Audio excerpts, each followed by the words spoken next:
Welcome to my final project presentation for English 908, revising my assessment practices in a non-credit ESL course on grading for the win. Since beginning this course and in this project, I've been thinking a lot about how I, as a TESOL instructor at a non-credit community college,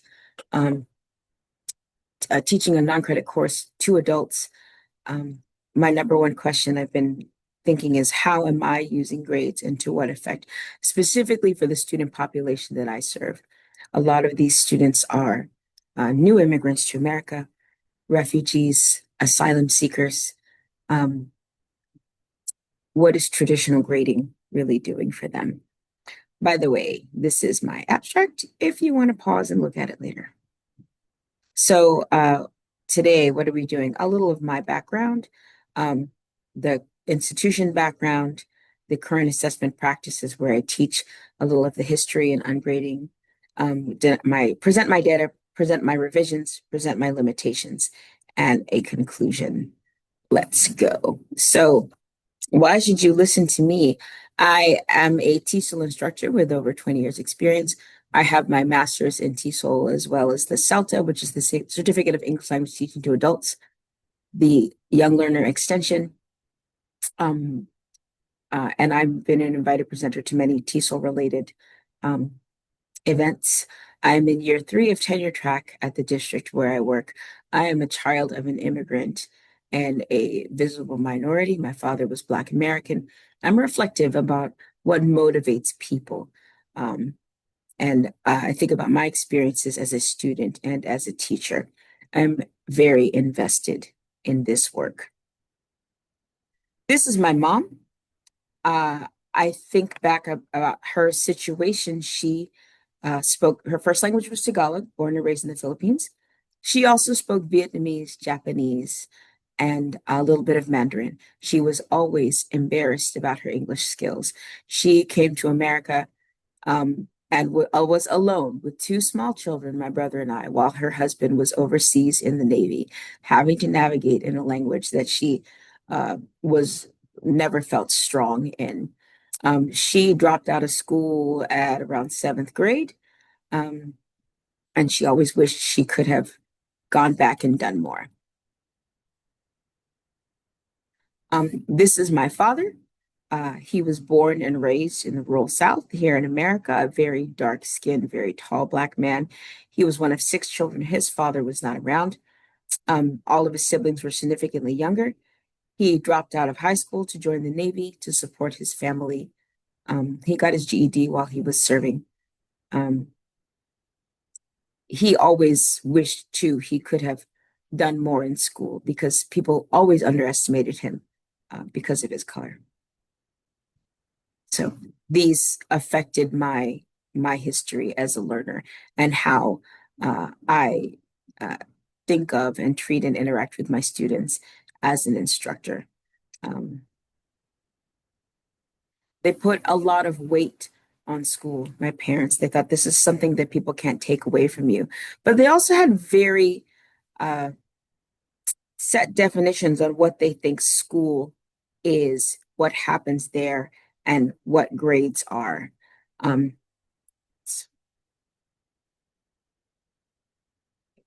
gonna skip these next few slides.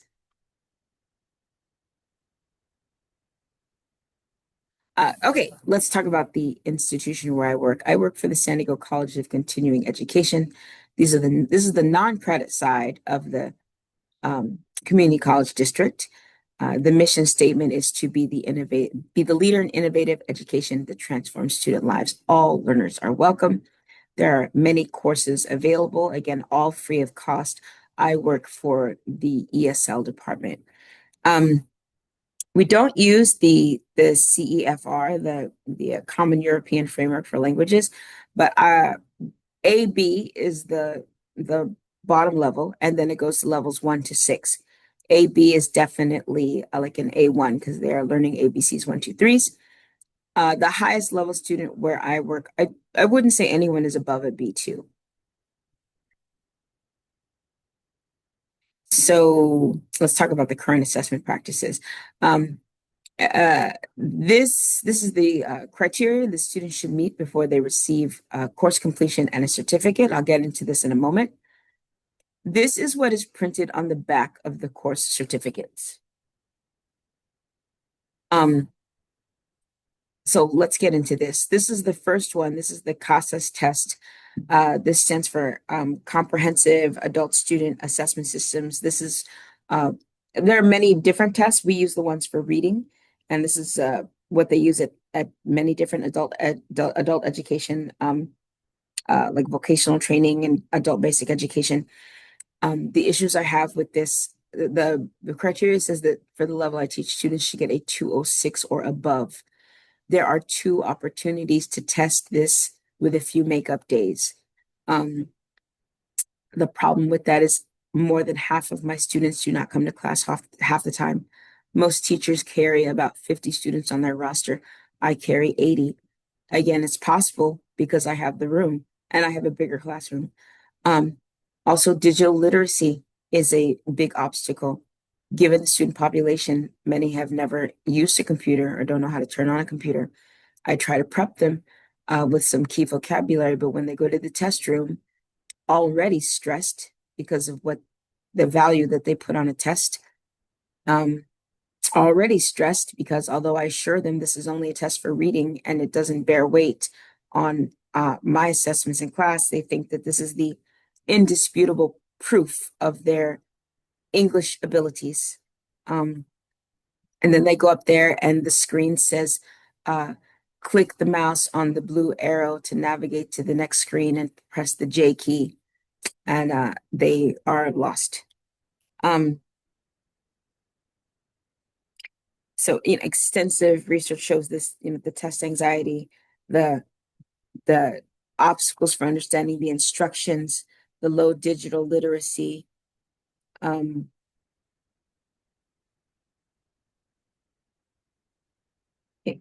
uh, let's move on.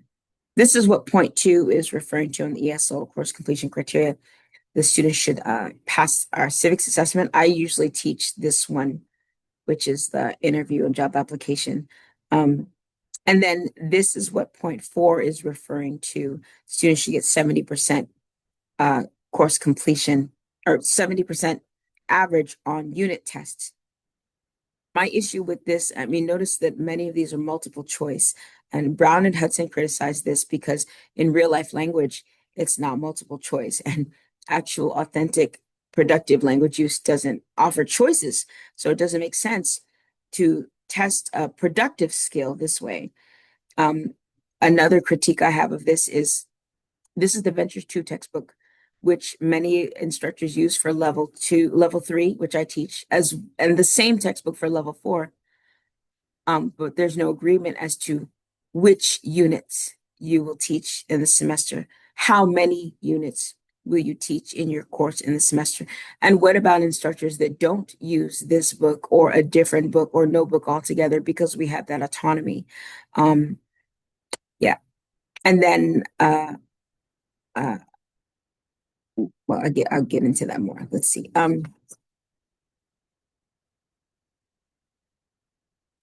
This is my number one critique of the assessments we have.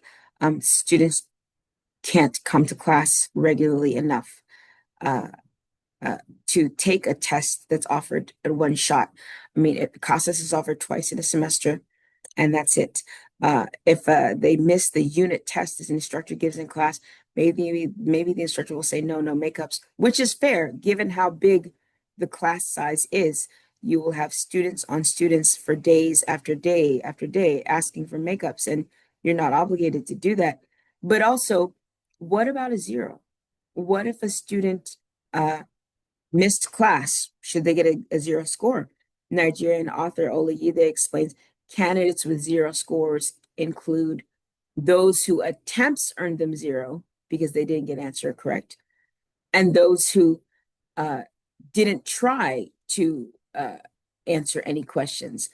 Um, you know, there'll be a student that or a student that is absent. Students that take the test and get every answer incorrect scores zero. But those that miss altogether, although they may have gotten a perfect score, but they missed that opportunity to demonstrate their mastery, should they get a 0 as well? Um, or even a student that is there, they take the test, they get a perfect score. But if you ask them, oh, what did you do last weekend? And you'll be met with a blank stare because they're unable to produce a verbal answer. But that student will get a certificate because they're getting that 70% test score.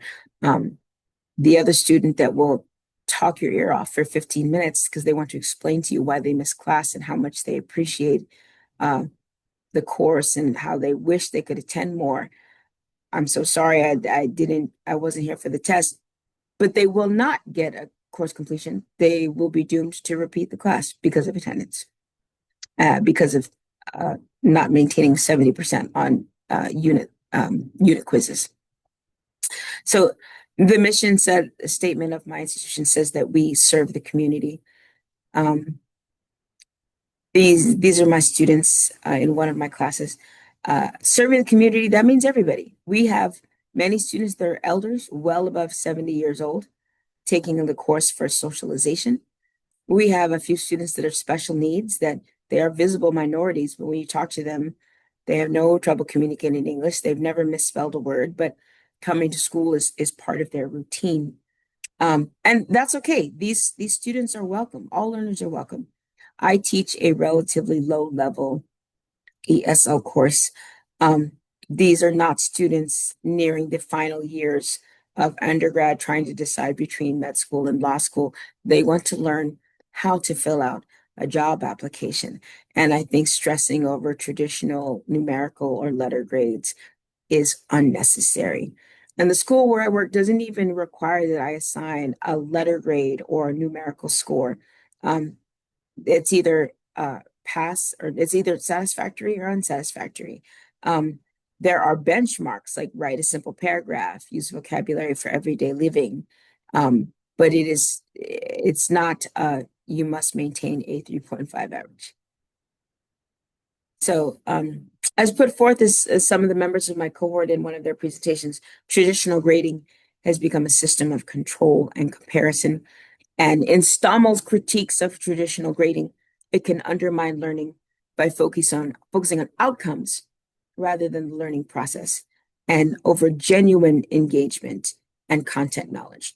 And I can testify to the validity of this. My students feel that a perfect score demonstrates mastery.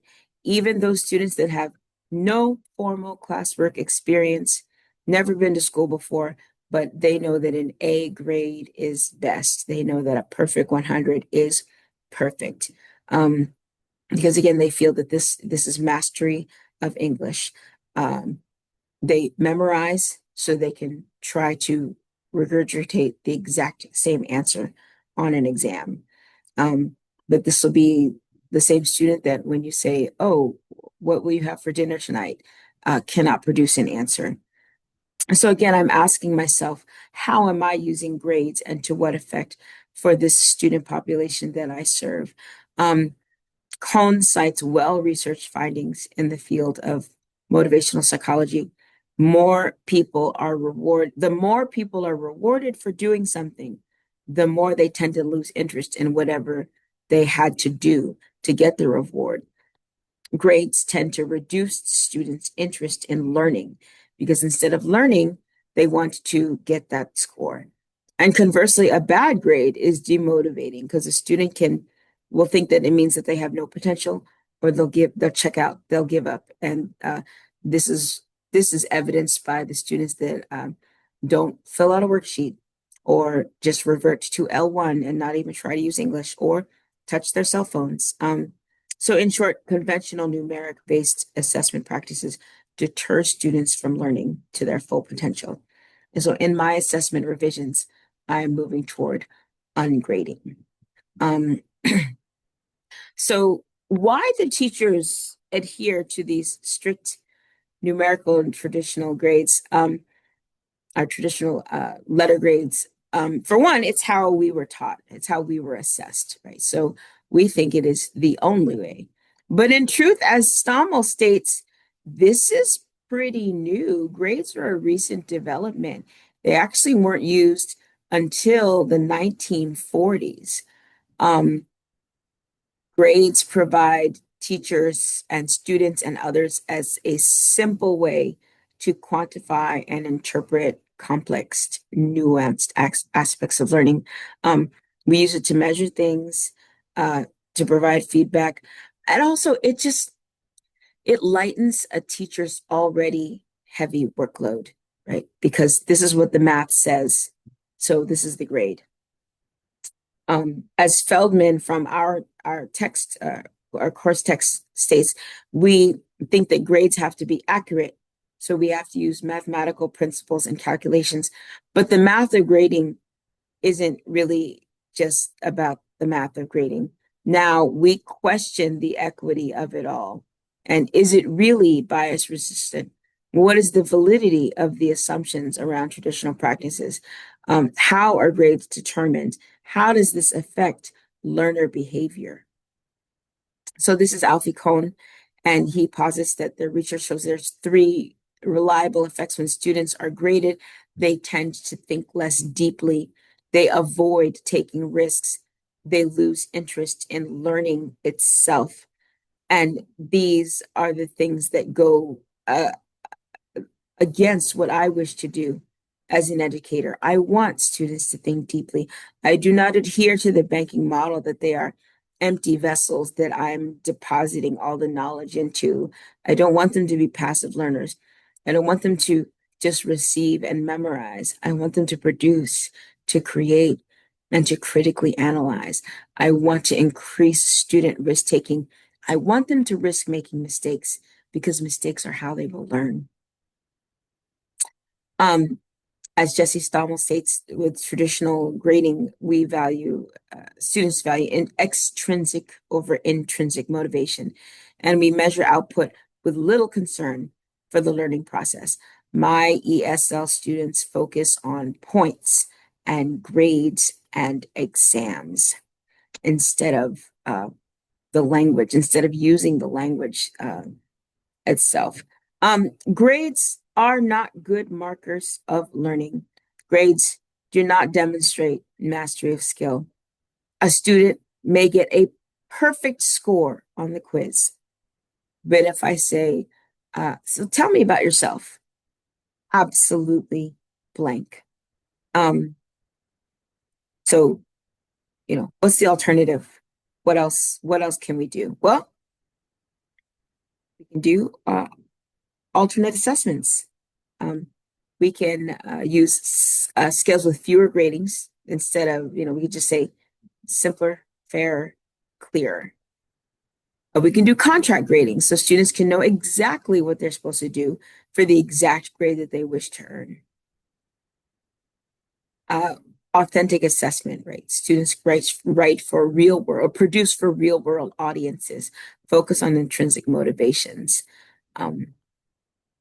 Process letters, ask students to reflect on their work, offer feedback on those reflections. We can offer feedback, and this can help guide the grading of students' work.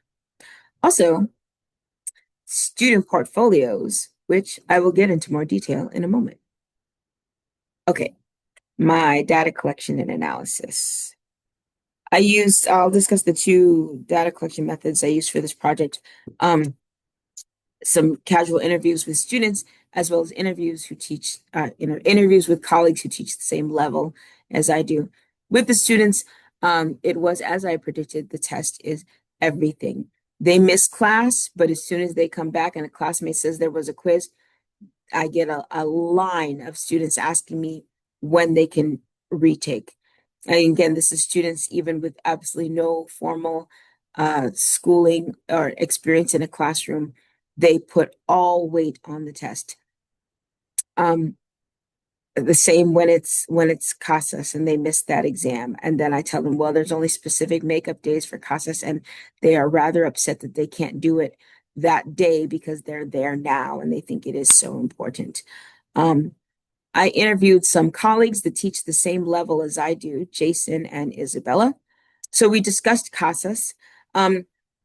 Jason says he places no value in, or very little value in this score because many students can guess and get a good score because the CASAS there's questions like they're supposed to be like real life and work. So, for example, if the picture will say, "What does this sign say?" and the sign says, "Please enter, sign your name, and take a seat," and the students have to click on what the answer is. And Jason explains this could just be luck if this is a sign that they routinely still see in an office they visit or the building where they live. Um, a lot of it is life experience and not an overall great judge of English.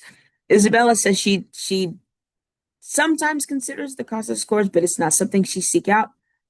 She considers more classwork. Both instructors keep detailed teacher journals of their learners. And we talked about the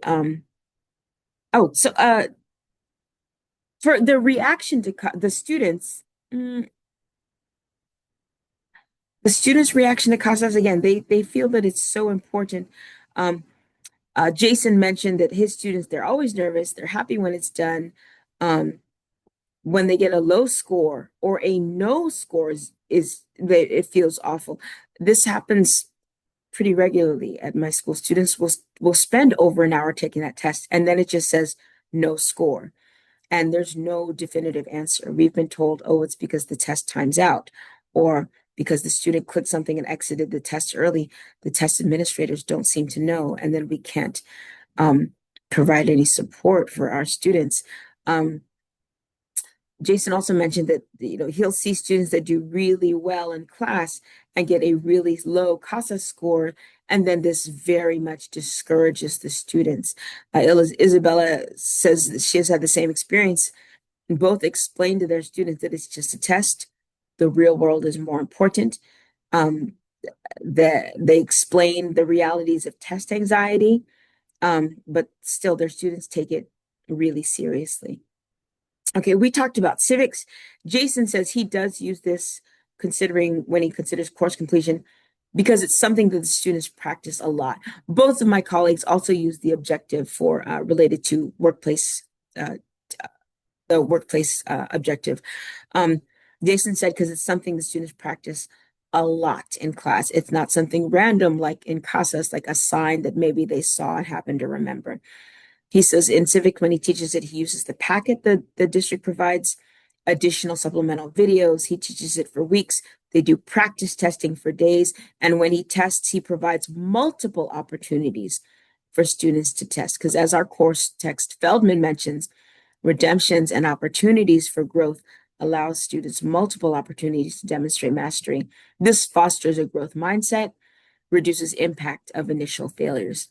And then Jason concludes that if the student still cannot pass after all of that practice and all of those opportunities, that is what shows him that the student is not at the level.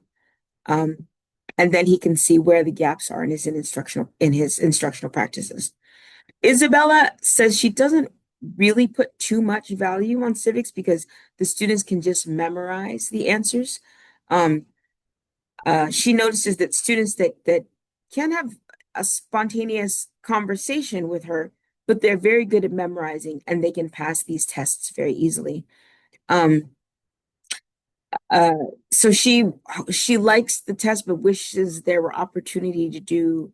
So, for example, the speaking assessment is a mock job interview, and she wishes there were a chance for more authentic, personalized questions that you might hear a job interview. But what she's doing this semester is making it so that students can write their own script instead of the script we're given from the book. Now, this option has existed, but it's something she hasn't taken advantage of. So she's instead of just memorizing, she wants the students to personalize it, make it their own, make them more invested.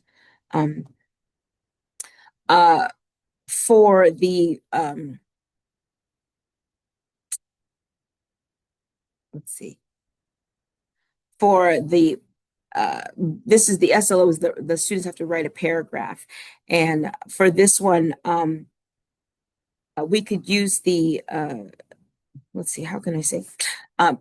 Jason's and Isabella say they do paragraph writing fairly regularly. Jason says every couple of weeks. Isabella says every single week. they use the same structure. First, they use a model, and they notice that their students, and actually, this as we were talking, this is the exact same thing that my students do. First, the students copy exactly what they see. But as the weeks progress, because again, it's a weekly activity from me and Isabella, and semi-regularly for Jason, the students begin to make it their own. And Isabella says, when they're beginning to make it their own, that's where I can see the real growth. And then when in conferences, she talks to the students about it. Um, Jason mentions he'll sometimes use the civics writing assessment to fulfill the SLO. And again, he really likes this because this is something students practice in class again and again, and he offers multiple opportunities to test. We talked about the getting the 70% on the test scores. Um,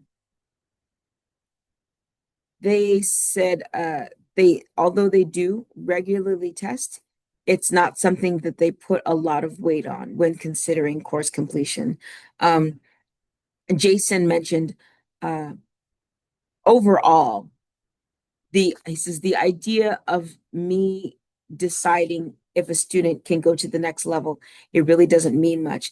They go where they want. Often they'll go where there's space. On registration day, space runs out so quick. Um, Also, the students are insistent. We teach adults, and if they say that they should be in this level, even though Jason says, even though I will say you would really benefit of repeating level 3, no, teacher 4, and that's what's going to happen. Also, Jason mentions his recommendations don't always mean much because students have already registered. We are over 7 weeks away from the next semester, and our students have registered 2 weeks ago. And this just has to do with timing and logistics. Um, Jason also mentioned attendance. This is another reason he doesn't put a lot of effort into this 70% for unit tests. He said, should I score 0? Should I only count the tests that the students took? He said, and I've got students that only attend on a Thursday or only attend on Monday, Tuesday, and it makes all this black and white stuff unattainable. I give suggestions, but again, if the student says this is what they want, then this is what they want. So, yes, I do look at the numerical scores, but I don't think it holds a lot of weight. Um, uh, he mentions let's see, he mentions that Jason does give regular uh, regular routine quizzes, and he says it's a good check for them. They like seeing the numbers, and if I don't give tests, students think none of this is real, and they think I'm not a real teacher. So I give tests because of that. I give tests for their traditional sense of school. I do lots of informal assessment that they're not even aware of. But when they see 86%, they feel good. So overall, Jason and Isabella, again, they use extensive teacher journals and notes, and their classrooms are right next to each other. So they regularly chat about their students and what benchmarks their students are reaching. Um, so yeah, so again, this is the criteria, and from my colleagues and I, yeah, these things we take into account, we think about, but notice this one, 1, 2, 3, 4, 5. These are the other things for course completion. These aren't necessarily graded with numbers or letters. These are things that they use their teacher journals, and I use my teacher notes for. Okay, so I've examined the district assessment guidelines. I compared my assessment practices with my colleagues. Using this data, I've made the following revisions to my assessment practices. So let's get into it. So some of these practices I have already had put into place. And some of these are new. This course has been so reaffirming because it puts scholarship into the pedagogy that was in the back of my head that I was using to justify my changes. Again, I have a lot of autonomy where I teach. Nobody's checking me, nobody's looking at me, but these are things that I always thought made sense and felt right. And so I really appreciated the readings that we've had for this course. So this is a lesson plan that I use during this early in the semester. I got this from a colleague. So after some warm-up activities, some discussions, some predictions, students watch the video, Mr. Bean takes an exam. And I started using this lesson plan because of the observations I've had of many students. I see the physical manifestations of test anxiety. I see them shuffling in their seat or writing it and furiously erasing. I've seen checking out, they just don't try at all. Sitting and doing nothing, and also an overwhelming amount of cheating. So this lesson plan begins with Mr. Bean very confident to take a test because he's sure he's prepared, and then during the whole test struggles and makes many failed attempts to cheat. And at the end of the video, he learns that he was taking the wrong test. So I post this question. So we do some activities, some worksheets, and I post this question to the end of the lesson. And I try to solicit from the students that Mr. Bean should have asked for help as soon as he realized something was wrong. Because again, I'm trying to let students know they are not empty vessels. They have a voice. They can and should use it. I conclude the lesson with this slide. Again, trying to reinforce to the students that test scores do not demonstrate mastery. I do a weekly quiz because just like Jason, the students want it and they think that my class is not real and not valid if there's not a regular assessment with a number or a grade on it. I do a quiz based on, well, no, that's not important. Let me say, since I started implementing this Mr. Bean lesson, I have noticed that cheating is near zero. I open each weekly quiz with telling students, no stress, no stress. It's just a test. And listen to me. If you have every answer incorrect, nothing bad will happen. If you have every answer incorrect, nothing bad will happen. You will make a mistake and you will learn. In my revisions, I've also decided, why am I moving? Oh, here we go. I've also decided I'm going to stop showing this to students altogether, that saying this is what you need to complete the course. I am going to keep the civics. I won't necessarily tell them the numerical score because it really is just pass, no pass. But I will keep this because it is project-based learning. It's, it's authentic language for them. Authentic language that they'll encounter in the real world. Oh, what does it say here? Yeah, it's authentic assessment. They're tasks that reflect real world language use because the assessments are filling out a job application for written and doing a mock job interview for spoken. And so using this to measure language proficiency for the context the students will encounter outside of the classroom. As scholar Musa and others say, the positive outlook towards project-based learning is due to the nature of the orientation of the project work, as it allows students to explore and engage in meaningful real-life situation. And this is something that's what the students are invested in, anything related to the work or the job place, or the job or the workplace. So this is the criteria. I'm not going to tell students they need this. I'm not going to tell the students that they need this.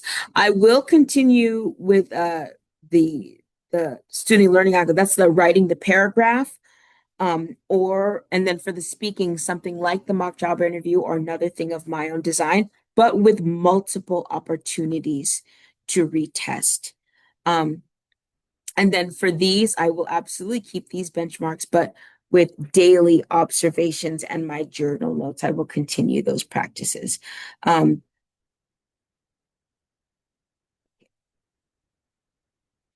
This is something that I show at the end of each task that we do. This is how I try to account for validity and reliability in my assessment practices as a TESOL instructor. The assessments should align with the objective. I try to clearly define what the objective is. And then I tell the students. So when we start the activity, I'll say, let me tell you why we're doing this. Or I'll ask them, why are we doing this?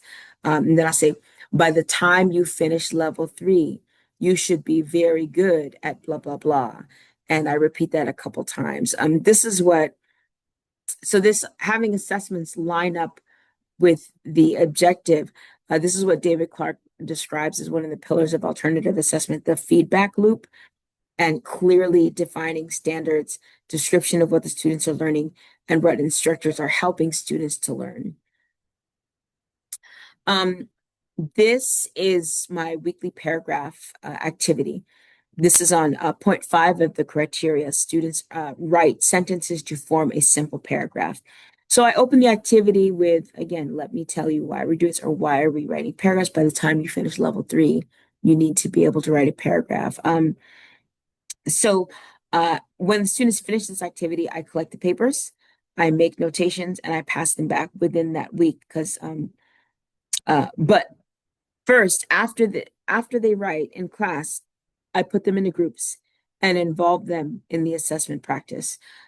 They read their paragraphs to each other because I want them to recognize that they can provide meaningful feedback. They can deepen their understanding of assessment criteria and encourage reflection on their learning.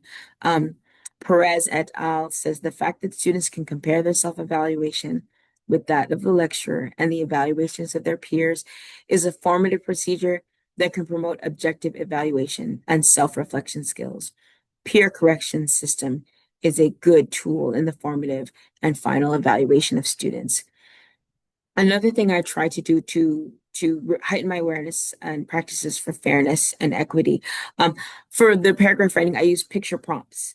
So this is an opportunity to create a culturally relevant pedagogy. I use diverse learning resources in these pictures. There's things that reflect students' different cultures, languages, perspectives, situations, to ensure the students see themselves represented and to make the learning more relatable and meaningful. And then students are invited to share a photo of their own or one they found if they want to use it for our class writing activity. I want them to be invested. Another thing I try to do to heighten my awareness for fairness and equity, I offer timely feedback. I give back, even though I might have 40 sometimes more on a super good night, and then 2 classes a day, that's about 80 papers. They are all notated and given back within the week, because timely and specific feedback helps students understand their strengths and areas for improvement, promotes growth. This, as with all tasks that I follow, David Clark says that students learn through a feedback loop. They try something, they get feedback on it, and then they make changes based on that feedback and try it again. And this is most evident in my student paragraph writing, because just as same with Jason and Isabella, my colleagues, that first week, students just copy what they see on the board.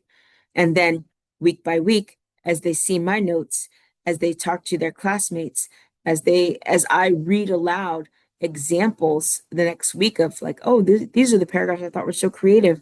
Then I see the students, they start to really take risks. They're more creative.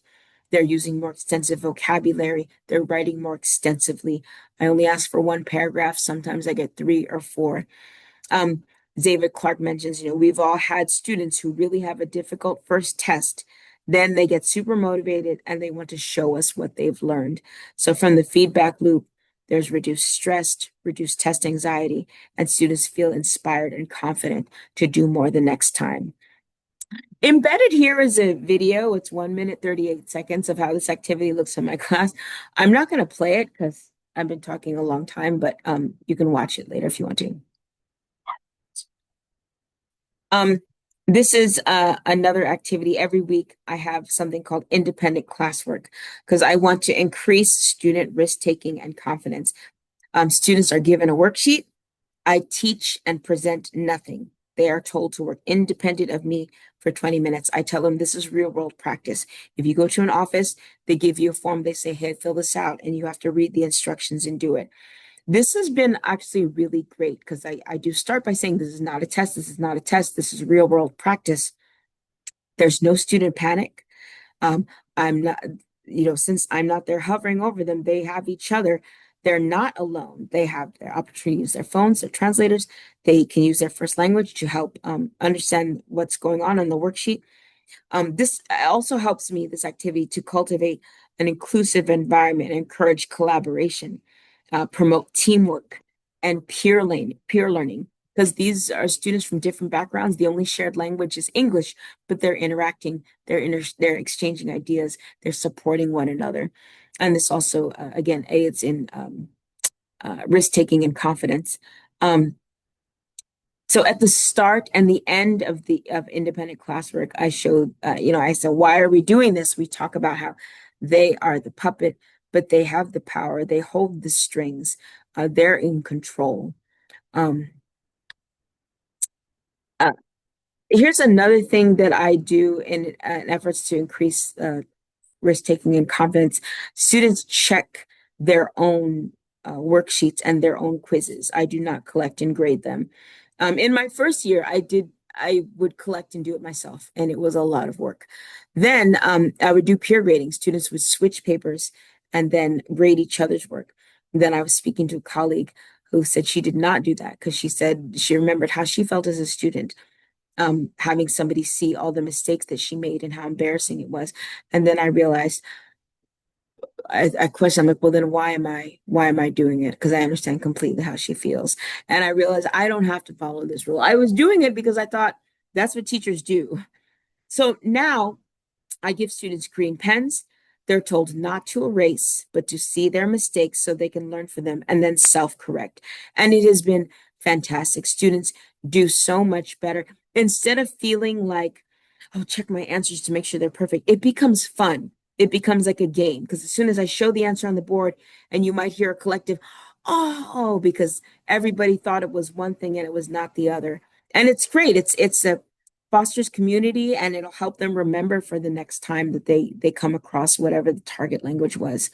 Um, so again, this was something actionable that I could do in my instructional practices, to I always try to create an inclusive and community learning environment. My colleague helped me with self-reflection and to assess my own biases and reflect on how these might be affecting my students or my interactions with my students. I'm going to skip this. So every week, at the end of every week or two, I tell the students my story. This pops in, and then they answer me. And this is how we do it one by one.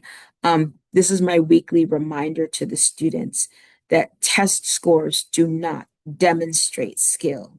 Practice is how we improve. They need to take risks, they need to practice, they need to try. This is more of it. Okay.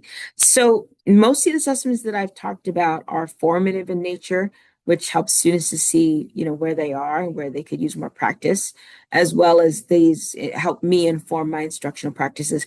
But this is what I'm using for summative, is the student portfolios. Actually, I don't have the budget to buy folders, but I can get manila envelopes for all of the students. So again, we still do a weekly quiz because, again, as I mentioned, the students don't take me seriously if we don't have it. But we also do portfolios this day. I collect all worksheets throughout the week. I'll make notations in my journal. I'll put a star on the paper, and then every Thursday they get those papers back. So students can see how their work progresses over the semester, and the volume of their worksheets accumulated during the semester really boosts their confidence. And it's good for SEL, or social emotional learning. They feel like, oh, I really did it. And at the end of the semester, when I do one-on-one conferences to discuss their goals for future classes, we look over portfolios. Students also keep this paper in their portfolio. Um, this is what I want them to see, what the district offers as what they should be able to do instead of the numerical grades or traditional letter grades. And then here on the back of that worksheet are the examples of the things that they should be able to do at that level. Um, This is also something they keep in their portfolio. So this is what I want students to be able to help them to look beyond their grades and their future options. Because again, when they complete the ESL courses, if they decide to go all the way and finish up to level 7, well, then they have other things. They can go to the GED courses if they want to try that, or they can do non-ESL courses in basic skills like math, reading, writing, not in an ESL context. We've got certificate programs or vocational programs, or transition to low-cost community college courses. I want to instill motivation outside of a grade or score. On the back of this paper, also kept in their portfolio. So students start the semester with a survey telling me they want to get a job or get a better job. So I put this in their portfolio so that they'll have more information on the free vocational courses available to them at our district. So I try to really put it into my students' heads that it's practice and not exam scores that can help them, that'll help them in real life, help them reach their objectives. Um, I uh, I'm talking a long time. Let's go to the limitations. So the portfolios, I love them, but they don't always work well for students with low attendance and sporadic attendance.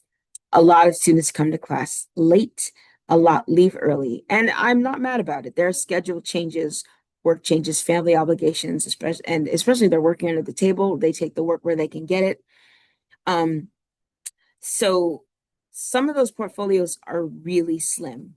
Now, I have no issue with this because when we're doing conferences, it could be a student that I can speak at the nearly at the same native level rate of speech that I'm speaking now, and they will understand every word I said, but they don't want to move up a level because their portfolio is so small or because they missed so many weekly quizzes. So that's another limitation. Like, how can I convince them? Another one is portfolios are great for the written work, especially. But then how do what's my concrete proof of like speaking activities? Um, uh, of a speaking ability in a portfolio. I mean, I'm not sure. That one I'm still trying to work out. Um, So something I'm thinking about in the future is incorporating either a verbal or written or both, like a reflective activity, and maybe do it at the end of the semester, or maybe 2 or 3 times, beginning and end, or beginning, middle, and end, um, and show students the benchmarks, not the numerical ones, but the other things like write a basic paragraph, follow simple oral directions, and have them talk to me or write about if they feel they can do these things and maybe with an example and then discuss them during the one-on-one conferences. But I think that's too much because there are like a list of 5 things like write a paragraph, follow directions, fill out a form. So maybe 5 mini reflections. I'm not sure. I'm still thinking about it. So okay, this brings us to our conclusion. So here's the I began this project with this question. These are the students that I serve. They are adult ELLs in a non-credit course at a community college. As Gallagher and Turley pose, assessment is the exploration of how the educational environment and the participants in the educational community support the process of students as they learn to become independent and collaborative thinkers and problem solvers. In my setting of non-credit ESL courses for adults, traditional letter grades and numerical grades, they don't work. The primary purpose of assessment, according to Standard 3, is to improve teaching and learning, not to produce scores or grades. That's Gallagher and Turley. And as they say, violins are not the only way to make music. These are my references. Thank you to my cohort for your feedback. Thank you, Dr. Cooper, for listening.